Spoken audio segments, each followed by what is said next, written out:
In this video, I'll be showing you how to connect Instagram to WhatsApp. It's a very simple method, so if you find this video helpful, be sure to drop a like and subscribe. Now, connecting your Instagram profile to WhatsApp allows you to place a direct WhatsApp action button right on your profile grid layout.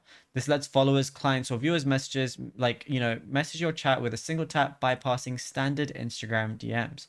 Now, before starting, ensure you have a standard WhatsApp or WhatsApp business application installed and logged into your phone.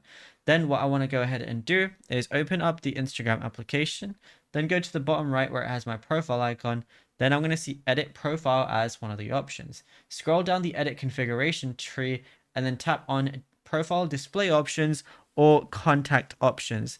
Now, bear in mind, you're only going to see these things when you have a professional account.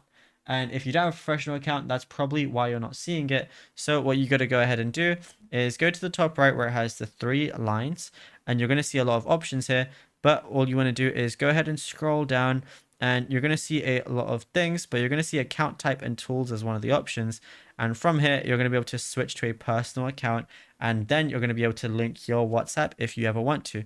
And yeah, it's as simple as that. Now, if you found this video helpful, be sure to drop a like and subscribe.